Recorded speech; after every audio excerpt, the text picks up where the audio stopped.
नमस्कार, बहुत स्वागत है आप सभी का। आपके साथ मैं हूं ममता तिवारी। शुरुआत इस बुलेटिन की करते हैं। सबसे पहले अहम खबर आपको देंगे। जयपुर से ये बड़ी खबर है, जहां पर मूसलाधार बारिश से ढहा मकान का हिस्सा।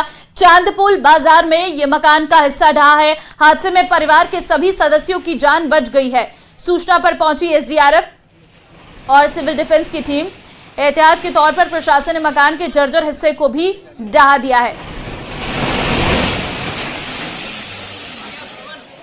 जयपुर से ये तस्वीरें, जहां पर आप देख सकते हैं एक मकान किस तरीके से भरभरा कर गिर गया है।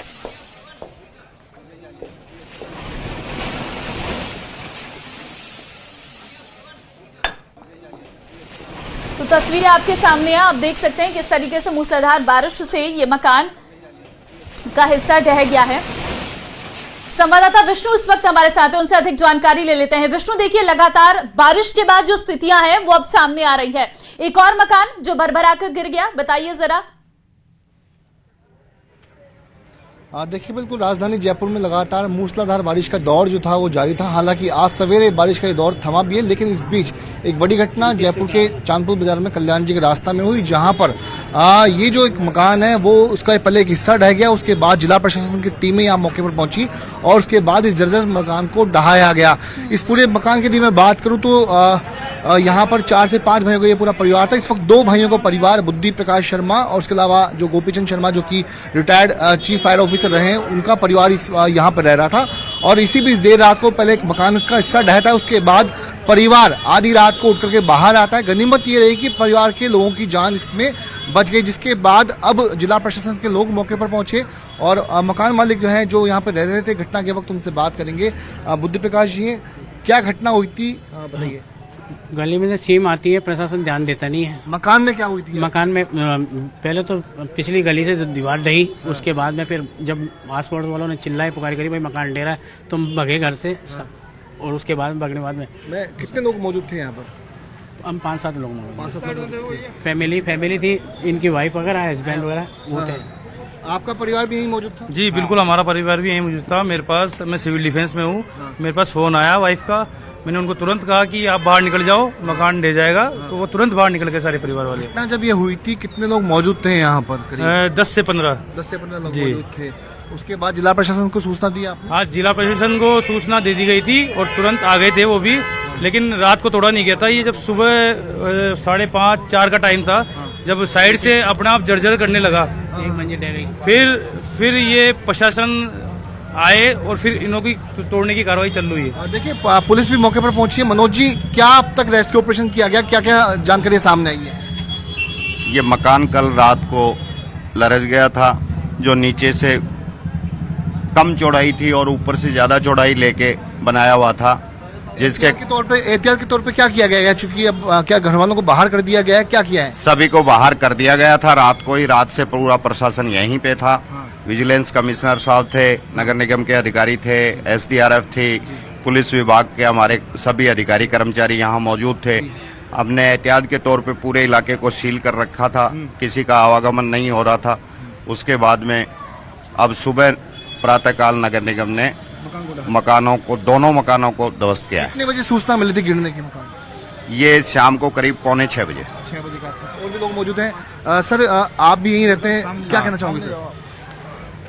हमें फोन आया था कि आपको मकान गिर रहा है, तो हम लोग तुरंत भाग करके आए थे और उसके बाद प्रशासन को सूचना भी दी। तो देखिए, मैं बताना चाहूंगा कि एक मकान जो है, ये दोनों मकान आमने सामने बने हुए हैं। पहला मकान ये बुद्धि प्रकाश शर्मा का मकान नंबर 2993 है। वहीं पर सामने की तरफ गोपाल जी चौथमल का ये मकान है। 2 मकान आमने सामने हैं। दोनों ही मकान भारी बारिश की वजह से यहाँ पर जर्जर हुए। उसके बाद में लेकिन गनीमत यही रही कि 10 से 15 लोग, जो 2 परिवारों के सदस्य यहाँ मौजूद थे, उनकी सभी की जान बच गई, उन सभी को बचा लिया गया। सभी ऐन मौके पर समय रहते बाहर निकल चुके थे। तो 2 मकान का दूसरा हिस्सा राइट साइड में फिलहाल तमाशबीनों की संख्या यहाँ पर जुटी हुई। लेकिन मैं एक बार परिवार से फिर से बातचीत करूंगा। ये जो परिवार है, अब आपको कहाँ पर शिफ्ट किया गया है? सर, अभी तो हमारे कुछ ही नहीं किया गया, कहीं शिफ्ट नहीं किया गया। हम तो जो रिश्तेदार थे वहीं हम बच्चों को छोड़ के आए हैं और हम रात से यहीं हैं मौजूद। रात से मौजूद? बिल्कुल।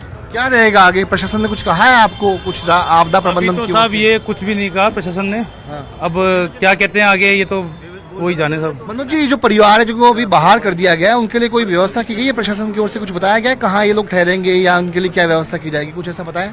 ये तो प्रशासन ही डिसाइड करेगा। बाकी ये लोग पहले से कहीं बाहर रह रहे थे, जिनको तलब किया गया था, रात को बुलाया गया था यहाँ, सूचना देकर के प्रशासन ने ही इनको यहाँ बुलाया है।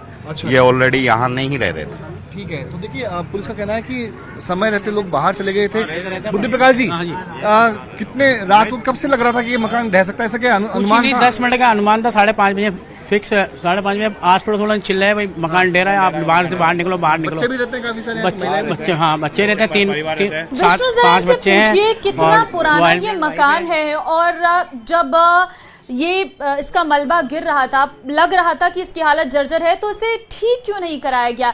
किसकी गलती माने? अगर कोई बड़ा हादसा हो जाता तो कौन जिम्मेदार होता इसके लिए? मेरा एक सवाल आपसे, कितना पुराना ये मकान है? अगर ये जर्जर था तो क्या पहले प्रशासन को सूचना दी थी या आपने इसको ठीक करवाया, क्या रहा? क्योंकि बड़ा हादसा हो सकता था बेसिकली, लेकिन गनीमत रही कि नहीं हुआ। तो कितना पुराना मकान है, कितने कब से था ऐसा? 30-40 साल पुराना मकान है जी। उसमें अभी नया बना के थोड़ा रिपेयरिंग करा के फिर रहने लगे थे। मकान तो पुराना, कंस्ट्रक्शन आपने नया करवाया? नया करवाया था। उसके बावजूद भी इसलिए उसके बावजूद भी मतलब गली साफ नहीं होती, कई बार प्रशासन करता नहीं, ध्यान नहीं देता प्रशासन। सीलन आपका वगैरह कहना है कि जो पीछे गली है उसमें सीलन की वजह से नीचे नींव ढह गई की वजह ढही है नीचे। देखिए, इनका कहना ये है कि इसी मकान के पीछे की तरफ ये जो गली है एक, ये गली लगभग भरी हुई रहती, कई बार सूचना भी दी गई लेकिन गली को खाली नहीं करवाया गया, और इसी की वजह से नींव जो थी वो दरक गई, नींव जो थी वो कमजोर होती गई, और आखिरकार ये मकान आज जब तेज बारिश हुई उसके बाद ये मकान यहाँ पर इसकी भरभराने की जो नौबत यहाँ पर आती है। लेकिन एक बार फिर से कहूंगा, अच्छी बात यही रही कि समय रहते लोग बाहर हो गए, घर वाले बाहर हो गए, इसकी वजह से क्यों यहाँ के पार्षद को भी हमने अवगत कराया था, सब ये गलियां वलियां सब भरी हुई है, इनको साफ कराइए। तो उन्होंने बोला अभी टेंडर नहीं हुआ, ऐसा कुछ है क्या बोल के टाल दिया। उसके बावजूद ये हादसा हो गया सब। और प्रशासन से हमारी यही विनती है कि ये जो भी हादसा हुआ है इसका मुआवजा हमें दिया जाए। तो देखिए, प्रशासन से मांग कर रहे हैं कि जो नुकसान इनको यहाँ पर हुआ है उस नुकसान की भरपाई की जाए। और भी देखिए, मैं आपको फिर भी दिखा रहा हूँ, तमाशबीनों की भीड़ यहाँ पर काफी संख्या में लगी हुई है, और भी लोग यहाँ मौजूद है। क्या हूँ मैं बालकिशन ब्रह्मभट्ट, ये मेरा मकान है, इसको बेवजह गिराया गया। कोई दिक्कत नहीं, इसमें कोई परेशानी नहीं थी, कुछ भी परेशानी नहीं थी। अगर ये सूचित कर दे हैं तो हम कुछ करते। अगर ये सूचित करते गिराने से पहले हमारे परिवार को, तो हम कुछ करते। हमारे को बोले निकल जाओ, हम देखा भाई ये गिरेगा, बोले इसको गिराएंगे हैं तो तुम्हारे को खतरा हो सकता है। नोटिस बोर्ड यहाँ पर लगाए गए हैं, नोटिस यहाँ पर लगा दिया गया था। मैं आपको दिखा रहा हूँ कि यहाँ पर एक नोटिस यहाँ लगाया था कि गिराऊ और जर्जर भवनों के संबंध में, यानी कि नोटिस बुद्धि प्रकाश शर्मा के ये जो सिकरी घरों की मस्जिद के पास ये मोहल्ला है, यहाँ पर ये नोटिस। देखिए, एक बात और सामने आ रही है, ये जो नोटिस है जर्जर मकान का, इस नोटिस को, इस मकान को गिरने के बाद यहाँ पर लगाया गया। एक बार फिर से बात करते हैं बुद्धि प्रकाश जी। हाँ जी, ये जो मकान है, क्या आपका कहना है कि नोटिस बाद में लगाया था? जी, रात को भाई सब जी करने के बाद में, जब लोगों ने पब्लिक निकाल, प्रशासन निकाल दिया, उसके बाद में तामील कराया हमारे को। तो पहले सूचना नहीं दी थी कि आपने जर्जर मकान? नहीं कोई देखिए, बहुत सारे सवाल हैं, बहुत सारी चीजें, और अभी कहीं ना कहीं खतरा और मकानों का भी है। अगर ये स्थितियां ऐसी रही तो उन्हें ठीक करने की बहुत जरूरत आन पड़ सकती है। बहुत धन्यवाद विष्णु आपका तमाम जानकारी देने के लिए। फिलहाल बढ़ते हैं आगे, एक और बड़ी खबर है, चुनाव आयोग से बड़ी खबर है। जम्मू कश्मीर विधानसभा चुनाव का ऐलान आज हो सकता है और चुनाव आयोग करेगा चुनाव की तारीखों का ऐलान। दोपहर 3 बजे चुनाव आयोग की प्रेस कॉन्फ्रेंस। 3 से 5 चरणों में जम्मू कश्मीर में विधानसभा चुनाव। हरियाणा चुनाव की तारीखों का भी आज ऐलान।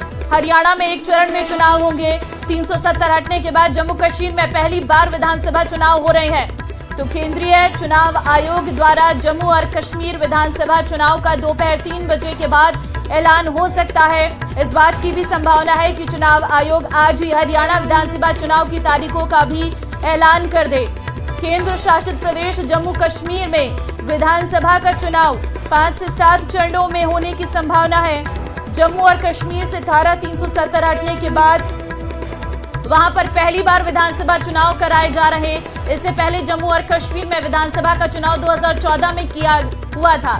तो फिलहाल आपको बता दें कि तारीखों का ऐलान आज दोपहर 3 बजे हो सकता है। ऐसे में 3 से 5 चरणों में जम्मू कश्मीर में विधानसभा का चुनाव हो सकता है, ऐसा सूत्रों के हवाले से कहना है। और ठीक इसी तरीके से, क्योंकि हरियाणा में सरकार का समय इस साल के एंड तक पूरा हो रहा है, सरकार का पूरा। तो ऐसे में इस साल के आखिरी तक हरियाणा विधानसभा चुनाव भी कराए जा सकते हैं। तो फिलहाल अब देखना होगा कि आज क्या तारीखें चुनाव आयोग की तरफ से जारी की जाती है। जश्न आजादी का जश्न अब और दोगुना हो गया है। भारत ने अंतरिक्ष में एक और इतिहास रचने को ऐतिहासिक उड़ान भर ली है। चंद्रयान 3 को चांद पर पहुंचाकर दुनिया को अपना दमखम दिखाने वाली इसरो ने आज नई सैटेलाइट की लॉन्चिंग कर दी है। इसरो यानी भारतीय अंतरिक्ष अनुसंधान संगठन ने अपने latest earth observation satellite EOS 8 को आज 16 अगस्त की सुबह 9:17 पर सफल लॉन्च किया है। इसरो के इस कदम से भारत अब धरती की धड़कन सुन सकेगा। मगर इसरो का मिशन सफल रहता है तो फिर भारत को आपदाओं की जानकारी समय से मिल पाएगी।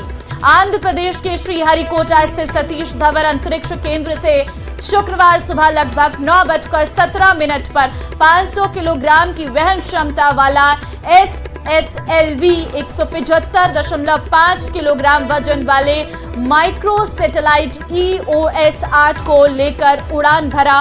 उपग्रह का जीवन काल 1 साल तय किया गया है।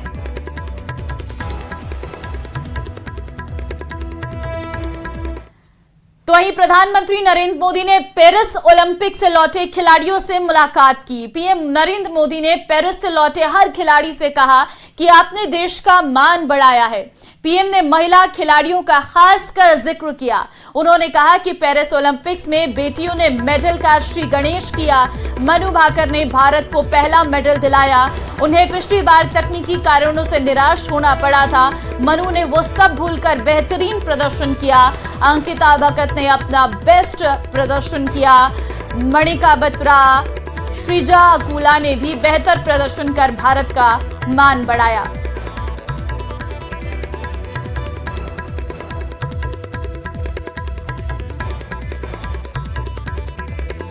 तो ओलंपिक खिलाड़ियों से पीएम मोदी ने बातचीत की, उनका हौसला बढ़ाया, हौसला अफजाई करते हुए नजर आए। रणथंभौर नेशनल पार्क पर्यटकों के लिए बंद होने के बावजूद अवैध घुसपैठ का खुलासा हुआ है। बताया जा रहा है कि रणथंभौर नेशनल पार्क के जोन 8 से 15 अगस्त को करीब 1 दर्जन लग्जरी गाड़ियों को अवैध रूप से प्रवेश करवाकर सफारी की गई। पूरे मामले में रसूखदारों, वन विभाग के अधिकारियों और कर्मचारियों की मिलीभगत की आशंका जताई जा रही। इतना ही नहीं, जिस टाइगर का रेगुलर मूवमेंट रहता है वही इन लोगों का जंगल में गाड़ियों से उतरकर टहलने का भी वीडियो सामने आया है। यहाँ तक वन विभाग के कर्मचारियों की मिलीभगत के बिना संभव जाना नहीं है। आपको बता दें कि रणथंभौर नेशनल पार्क बारिश के मौसम में 3 महीने पर्यटकों के लिए पूरी तरह बंद रहता है और पार्क पर्यटकों के लिए खोला जाता है। तब भी केवल अनुबंधित वाहनों से ही सफारी कराई जाती है। निजी वाहनों को प्रवेश नहीं दिया जाता है।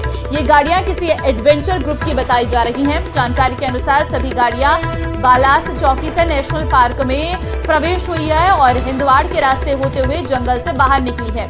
ये पूरा इलाका क्रिटिकल टाइगर हैबिटेट है। इस वजह से किसी भी सूरत में किसी को भी यहाँ जाने की इजाजत नहीं है। वहीं फिलहाल इस वीडियो और घटनाक्रम को लेकर कोई आधिकारिक पुष्टि नहीं की गई है।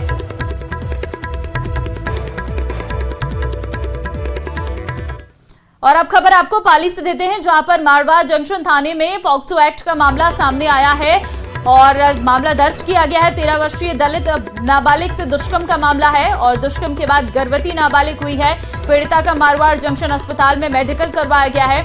3 महीने की गर्भवती बताई जा रही है पीड़िता। 45 वर्षीय व्यक्ति पर 13 साल की बालिका से दुष्कर्म का आरोप लगा है। पीड़िता के गांव का ही बताया जा रहा है आरोपी। मामला दर्ज होने के बाद फरार हुआ आरोपी की तलाश में जुटी है पुलिस। तो 13 वर्षीय दलित नाबालिग से दुष्कर्म का ये मामला पाली से निकलकर सामने आया है। देश आजादी का जश्न मना रहा है, लेकिन इस दौरान भी इस तरीके की घटनाएं सामने आ रही है। ये अपने आप में बेहद ही शर्मनाक है। सोचिए, 45 वर्षीय व्यक्ति ने 13 साल की बच्ची के साथ दुष्कर्म जैसी घटनाओं को अंजाम दिया है और 13 महीने की गर्भवती भी बताई जा रही है पीड़िता। तो 45 वर्षीय व्यक्ति पर 13 साल की बच्ची के साथ दुष्कर्म का मामला सामने आया है और जैसे इस पूरे मामले को लेकर केस दर्ज हुआ है तो आरोपी फरार है। फिलहाल मारवाड़ जंक्शन थाने में पॉक्सो एक्ट में मामला दर्ज कर लिया गया है और आगे तलाश की जा रही है। तो आप समझ सकते हैं 13 वर्ष की ये बच्ची है जिसकी सोचने और समझने की क्षमता कितनी होगी कि वो 3 महीने की गर्भवती भी बताई जा रही है। तो ये कोई पहला मामला नहीं है, इससे पहले भी इस तरीके के मामले निकलकर सामने आ चुके हैं, लेकिन उसके बावजूद भी जो दोषी है वो समझ से बाहर है। संवाददाता श्याम इस वक्त फोन लाइन पे हमारे साथ है। श्याम, एक मामला सामने आया है कि 13 वर्षीय दलित नाबालिग से दुष्कर्म का ये पूरा मामला है, इसको लेकर मामला दर्ज भी कर लिया गया है। क्या जानकारी, पूरा मामला क्या है?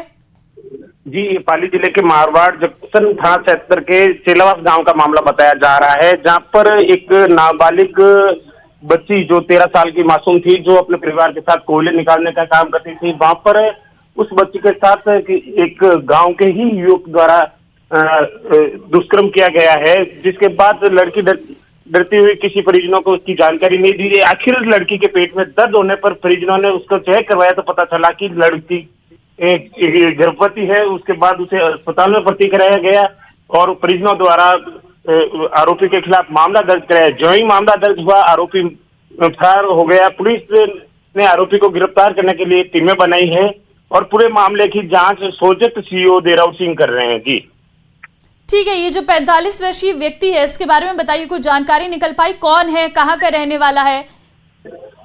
जी, इसके बारे में उसके परिजनों ने जो आरोप लगाया है, लेकिन अभी तक स्पष्ट ये नहीं है कि क्योंकि आरोपी भी मौके से फरार हो गए, पुलिस उस आरोपी को गिरफ्तार करने की कोशिश। ठीक है, बहुत धन्यवाद आपका श्याम चौधरी तमाम जानकारी देने के लिए।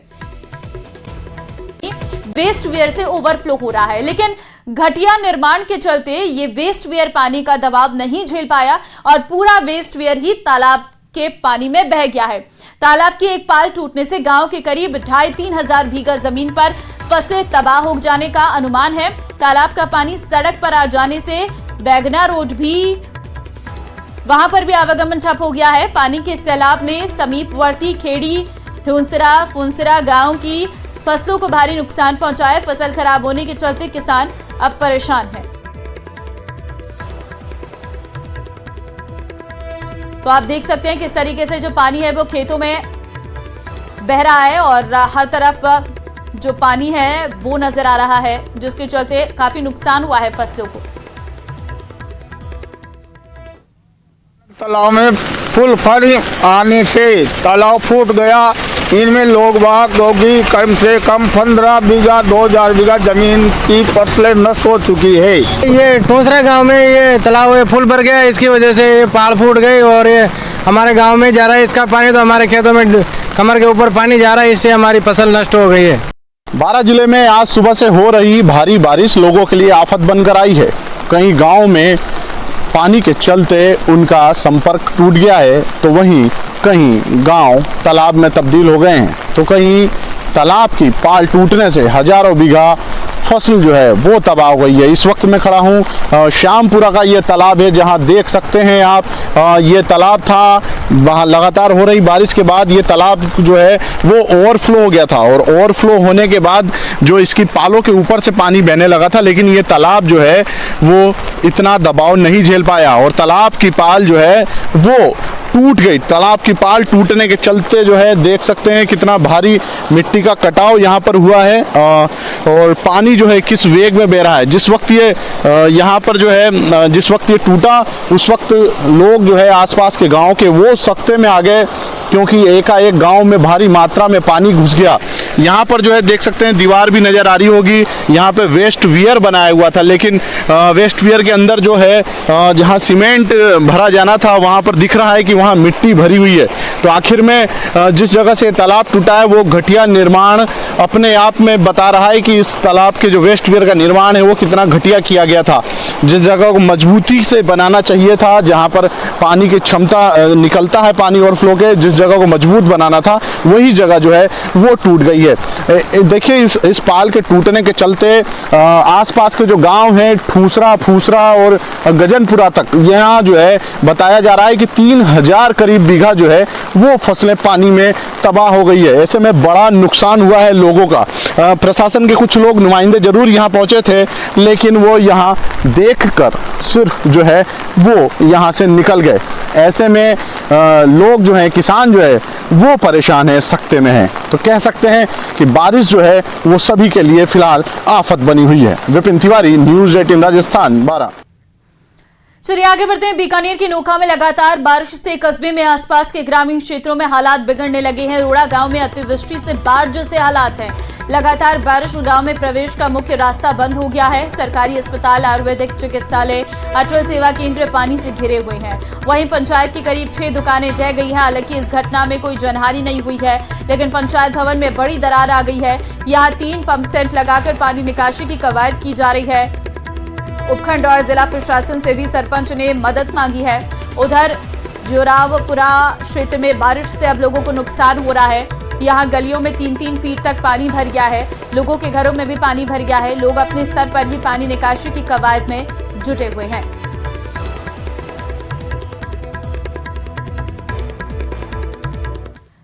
पूरे राजस्थान में बारिश का दौर जारी है। ड्रेनेज सिस्टम ने सरकारी सिस्टम की पोल खोलकर रख दी है। वैसे तो पूरे राजस्थान में पानी निकासी के प्रबंध नहीं होने के कारण जनता परेशान है, लेकिन पिंक सिटी में जल भराव पर अब राजनीति शुरू हो गई है। ये रिपोर्ट देखिए।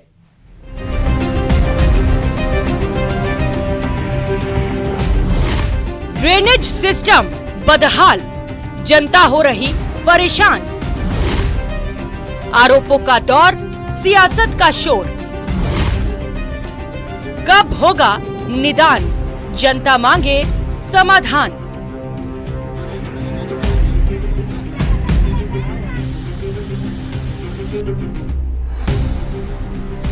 ये तस्वीरें राजधानी की हैं, जो सरकारी सिस्टम की पोल खोल रही हैं। सड़कों पर पानी सरपट दौड़ रहा है। घरों में पानी घुस गया है। ड्रेनेज सिस्टम बदहाल हो गया है। खराब ड्रेनेज प्रणाली से राजधानी अपनी बदहाली पर आंसू बहा रही है। लेकिन बुधवार रात जो हुआ उस पर तो राजनीति शुरू हो गई। दरअसल बुधवार रात को जयपुर में तेज बारिश हुई। सड़कों पर जल जमाव हो गया। घरों में पानी घुस गया। बारिश के बाद बाढ़ जैसे हालात बन गए और फिर जो हुआ वो वाकई हैरान करने वाला है। एक तरफ जहां जयपुर बाढ़ से जूझ रहा है, तो वहीं दूसरी तरफ ड्रेनेज सिस्टम पर सियासत शुरू हो गई। ड्रेनेज सिस्टम और जल भराव को लेकर जब उप मुख्यमंत्री दिया कुमारी से सवाल किया गया, तो उन्होंने पूर्ववर्ती गहलोत सरकार को कोसा। उन्होंने कहा कि कांग्रेस ने पिछले 5 साल ड्रेनेज सिस्टम पर काम नहीं किया, जिससे आज जयपुर सहित विभिन्न शहरों के हालात खराब हैं। बिल्कुल सही बोला आपने। 5 साल कांग्रेस ने ना तो ड्रेनेज बनाया, ना सड़कें बनाई और ना किसी प्रकार का रोजगार दी। राजस्थान की जनता आज जो जिस तरह से कष्ट उठा रही है, बहुत दुख की बात है। और विद्याधर नगर की विधायक दिया कुमारी ने ड्रेनेज सिस्टम को लेकर बड़ा दावा कर दिया। आप भी सुनिए। लेकिन अब हमारी सरकार आ चुकी है। पूर्ण रूप से प्रयास किया जाएगा कि अगले मॉनसून में हम लोग ये ड्रेनेज सिस्टम जो शहरों में गड़बड़ा गया है, मैं तो जोधपुर में थी, वहाँ भी मैंने देखा, दुख की बात है। वहाँ के हमारे पूर्व मुख्यमंत्री जी का तो क्षेत्र था। 5 साल में वहाँ भी कोई ड्रेनेज की व्यवस्था नहीं की। ना जयपुर में, ना किसी भी शहर में कोई ड्रेनेज नहीं है। स्टॉर्म वाटर ड्रेनेज बिल्कुल हमारे राजस्थान में नहीं है। हमारी जब सरकार थी इससे पहले, तब बहुत अच्छी व्यवस्था थी। ऐसी हालात कभी नहीं हुआ। इधर उप मुख्यमंत्री दिया कुमारी के बयान पर कांग्रेस सांसद मुरारी लाल मीणा ने पलटवार किया। उन्होंने कहा कि पिछली सरकार ने काफी कुछ किया और जो कमियां रह गईं, उन्हें दुरुस्त वर्तमान की सरकारें करें, न कि आरोप प्रत्यारोप की बात करें। यहाँ और चलिए इस बुलेटिन में फिलहाल के लिए बस इतना ही। नमस्कार।